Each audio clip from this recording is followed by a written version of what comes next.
Bem, o presidente dos Estados Unidos, Donald Trump, teve uma reunião muito incomum esta tarde. Ele se reuniu com 800 generais e oficiais de alta patente do Exército, um porquê. Vamos conversar sobre isso com Pablo Cuellar, editor internacional no estúdio. Pablo, como vai? Como vai, Juan Manuel? Sim, o nome ter feito Trump fez mais sentido hoje do que nunca, porque o presidente daquela nação falou sobre o Hamas, a China, a Rússia, a Venezuela, a Pfizer, o câncer, a inteligência artificial e a paralisação do governo. Mas, claro, o que mais surpreendeu foi essa reunião muito curiosa, muito particular e, como você disse, inédita, que um presidente norte-americano teve com os altos comandos do Exército dos Estados Unidos. 800 generais em uma verdadeira arena para falar sobre diversos temas que dizem respeito às Forças Armadas norte-americanas, claro, a alta cúpula, né? Do Exército dos Estados Unidos, onde ele disse que quer finalmente reformar as Forças Armadas, que quer fornecer uma quantidade maior de armamentos, de insumos, renovar, por exemplo, recursos como aeronaves, como recursos relacionados a áreas terrestres, obviamente, mirando nesse novo departamento de guerra, que, segundo ele, vai solucionar as guerras do futuro. Vamos falar um pouquinho sobre o que é esse departamento de guerra para entender bem a que esse conceito se refere. Exatamente. Refere-se ao Departamento de Defesa dos Estados Unidos, ao Ministério da Defesa, que ele mudou o nome e hoje chama de Ministério da Guerra ou Departamento de Guerra, justamente aludindo ao fato de que os Estados Unidos venceram muitas guerras ao longo da história e, portanto, esse é o nome que deveria ter, que era o mesmo nome que tinha antes da Segunda Guerra Mundial. Aqui estamos vendo justamente essa reunião que aconteceu na Virgínia, em uma base das Forças Armadas, e ali está a alta cúpula do Exército norte-americano, onde foram discutidos muitos desses temas que eu te falei, mas obviamente o principal foi dar poder ao Exército. Ele disse: eu, como presidente, sempre vou apoiá-los. Quero que o Exército dos Estados Unidos continue sendo o mais poderoso do mundo e, com as mudanças que estou fazendo, vou finalmente acabar com todas as guerras. Entre elas, disse ele, a do Oriente Médio e também a da Rússia com a Ucrânia. Olha, vamos ouvir a declaração dele e depois comentamos. Fabricamos o melhor equipamento militar do mundo, mas vocês precisam fazer isso mais rápido. Pedimos aviões F-35, do novo F-47. Vocês têm que fazer isso mais rápido. A munição precisa ser fabricada mais rápido. Nos próximos meses, faremos ainda mais anúncios históricos para adotar plenamente a identidade deste departamento de guerra. Eu adoro o nome, acho sensacional. Acho que está impedindo as guerras. Eu não sei por onde, digamos, começar a abordar esse autoelogio que ele faz sobre um tema que, além de tudo, é tão delicado. Eu adoro o nome de um departamento de guerra que está evitando as guerras, sendo que a gente nem sabe se, de fato, ele está mesmo evitando ou não, porque até agora tem, digamos, muita retórica no discurso, mas, na prática, até o momento, os grandes conflitos no mundo continuam exatamente como estão. Bom, Trump, ele se gabou de ter resolvido pelo menos 7 conflitos armados no planeta, por exemplo, o que envolve Israel e Irã. Ele também mencionou o caso de Nagorno-Karabakh, certo? Entre Armênia e Azerbaijão, também no Sudão, e que tem participado desses diálogos entre Rússia e Ucrânia e também no Oriente Médio com o caso do Hamas e Israel.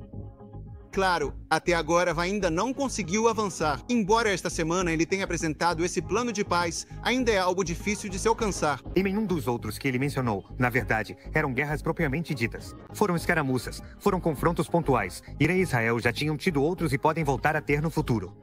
Ou seja, não era uma guerra como a gente entende propriamente dita. Portanto, dizer que ele impediu 7 guerras, na verdade, é exagerar bastante em relação ao que realmente aconteceu. Agora, qual é? O ponto que eu reconheço, desculpa, Juan Manuel, é que ele realmente foi um pouco mais proativo em participar disso, tentando mediar. Claro, ele faz um certo autoelogio, mas eu reconheço que ele esteve nesse contato, pelo menos. O que também precisamos analisar é como ele fez isso, ou não podemos esquecer o que representou o confronto, em determinado momento, com o Irã, que colocou o mundo numa situação praticamente insustentável, ou seja, que gerou um medo enorme. Agora, além disso, porque o presidente pode falar muitas coisas, ele também disse no discurso das Nações Unidas que merece o Prêmio Nobel da Paz, né? E ele repetiu isso também. Claro, e hoje ele voltou a repetir isso, né? Mas vamos ao cerne do que o presidente realmente está buscando. Porque a gente se pergunta, será que ele só quer mostrar que os Estados Unidos vão estar muito mais fortalecidos militarmente ou tem algo mais que não estamos percebendo aqui? Ele mirou nos seus dois principais adversários, que são a Rússia e a China. Bom, ele anunciou, que confirmou uma notícia que tinha saído algumas semanas atrás, de que quando houve certas escaramuças e tensões com o governo de Vladimir Putin, ele enviou submarinos nucleares para as proximidades da Rússia. E aí ele disse, nós temos e mantemos um exército que é muito superior ao dos chineses e dos russos. Estamos 25 anos à frente deles, mas atenção, porque eles estão se aproximando e por isso precisamos aumentar nossas munições, precisamos aumentar nossos recursos para continuarmos nos posicionando como os líderes do planeta. Mas quando Trump provavelmente queria ser o mais grandioso possível com esse mesmo discurso, surgiu o discurso do seu secretário de guerra, seu secretário de defesa, Pete Hegseth, que gerou muitas críticas nos Estados Unidos. Aqui estamos vendo o ministro de Donald Trump, que hoje foi muito crítico em relação aos chineses. Contra os fracos e contra as mulheres que fazem parte do exército dos Estados Unidos. Ele disse, eu não quero mais ver oficiais acima do peso, gordos, na base do Pentágono. Não quero mais ver homens fracos no exército dos Estados Unidos. E não quero ver mulheres participando de operações militares de força, se elas não forem suficientemente fortes para fazer parte dessas operações. Olha, vamos ouvir o que ele disse e depois comentamos. É completamente inaceitável ver generais e almirantes gordos nos corredores do Pentágono e liderando os comandos de todo o país e do mundo. É uma imagem ruim. Quando se trata de qualquer trabalho que exija força física para o combate, esses padrões físicos devem ser altos e neutros em relação ao gênero. Se as mulheres conseguirem alcançar a excelência, ótimo. Se não, é o que temos. Se isso significa que nenhuma mulher se qualifica para algum trabalho de combate, que seja assim. Também vai significar que homens fracos não vão se qualificar, porque aqui não estamos brincando. Isso é combate, é questão de vida ou morte. Talvez a maior ironia de todas seja que, se há alguém cuja qualificação para o cargo pode ser questionada, é justamente ele. Que foi muito, muito questionado. Então, na verdade, pode até parecer engraçado na forma, mas é muito ofensivo no conteúdo. Mas, ao mesmo tempo, se vamos questionar quem realmente está qualificado, especialmente falando das mulheres, então vamos começar por ele, que provavelmente é a pessoa menos qualificada, como toda a imprensa especializada dos Estados Unidos disse na época. Não. Uma frase bastante polêmica. Não sei se o exército e os altos comandos gostaram disso. Eu imaginava o general mais gordinho sentado ali ouvindo isso, que disseram para cancelar o almoço no restaurante não sei das quantas e agora comer salada. Tá, tudo bem, se a gente pode. Acho que há maneiras e maneiras. Acima de tudo, não parecia a arenga certa, nem na língua certa. Completamente. Ei, vamos mudar de assunto. Vamos esclarecer uma das coisas que também aconteceu nessa reunião, que tem a ver com essa disputa entre os Estados Unidos e a Venezuela, porque Donald Trump também apontou algo que muitos esperavam. Hoje perguntaram de novo para ele, bom, o que vai acontecer com a Venezuela? Só vão ter ataques no mar?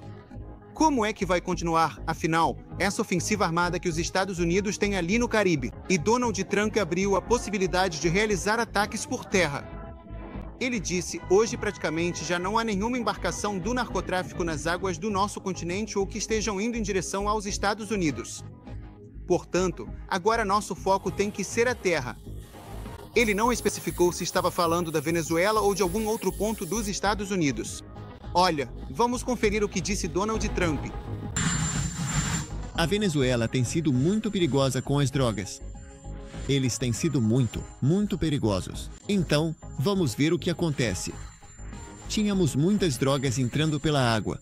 Agora não temos barcos na água. Não há barcos, não há nada. Atacamos vários barcos e desde que fizemos isso, não há absolutamente nenhuma droga entrando no nosso país pela água. E agora vamos analisar esses cartéis. Vamos analisar com muita seriedade os cartéis que vêm por terra. Claro, dá para entender, de qualquer forma, que esse é o grande problema que os Estados Unidos enfrentam, porque, de fato, um dos grandes tráficos de drogas estava acontecendo justamente pela fronteira mexicana e pode vir não só do México, né, mas também de outros países que usam justamente essa nação para entrar nos Estados Unidos com várias drogas que hoje em dia são muito difíceis de detectar, como é o caso do fentanil, que os cães não conseguem farejar, onde, digamos, os precursores. Para fabricar essa droga vem de países como a China. Aí ele pode ter um ponto. O que acontece é que não fica claro quando ele se refere a território, se o que ele está dizendo é que vai entrar em outro país, ou se vai fortalecer a fronteira terrestre norte-americana. E que nenhuma das duas posições foi descartada pela própria Casa Branca. Na verdade, hoje o jornal The New York Times, que o Juan Manuel estava lendo ali, fala que realmente há muitos membros importantes do governo dele pressionando Donald Trump para que entre na Venezuela, entre eles o chanceler Marco Rubio, e que inclusive já teriam tido contatos com a oposição venezuelana para ver como seriam as primeiras 100 horas sem Nicolás Maduro no poder na Venezuela. Ou seja, é algo que ainda está bastante latente. Por isso, o próprio líder venezuelano, Nicolás Maduro, decidiu assinar uma ordem executiva. Sabe para quê? Para ampliar seus poderes em caso de ataque, uma ofensiva militar dos Estados Unidos em seu território. Que pode ser, espera aí, no caso do Maduro. Ampliar seus poderes, porque eu não sei que outro. Ele já mudou até a data do Natal, não sei mais que outro poder ele pode ter. É algo que ele não quis dizer porque essa assinatura desse documento não foi publicada, mas ele sim definiu como um estado de comoção externa. O que isso quer dizer?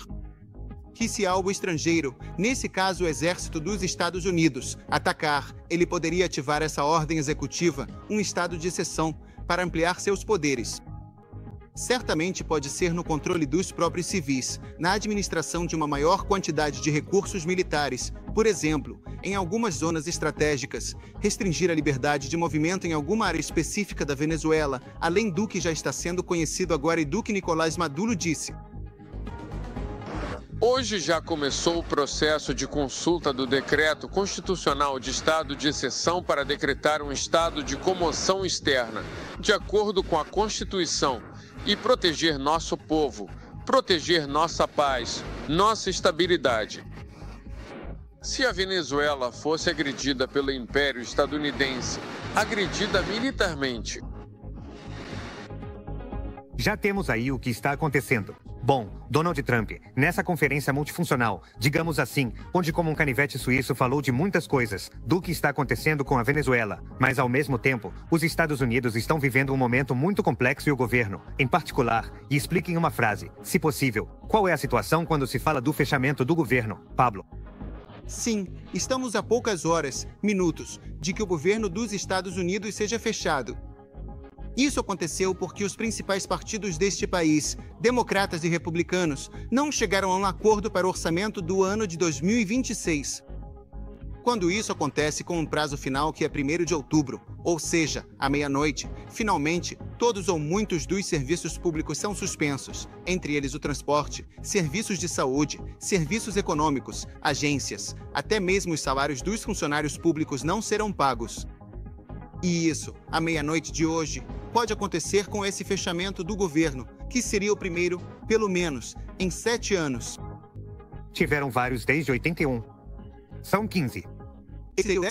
Esse seria o número 15 já. Só para entender, o que é que os democratas, que estão na oposição, não gostam na lei orçamentária ou por que colocaram o presidente numa situação, digamos, tão extrema? Os democratas dizem que esse novo orçamento não prevê melhorias em vários programas sociais, principalmente na área da saúde, que fizeram cortes no famoso Medicare, que é o grande programa em seguro de saúde de Barack Obama. O que dizem os republicanos? Que, basicamente, eles querem obstruir os poderes e as normas que Donald Trump quer implementar no país. E o próprio Trump também disse que não, que o que os democratas realmente querem é financiar assistência médica gratuita para imigrantes ilegais. Exato. As operações de mudança de sexo para menores. Quer dizer, com muitas notícias falsas no meio, certo? Exatamente. Isso é muito complexo. Sim, os Estados Unidos nos surpreendem. Pelo menos Trump.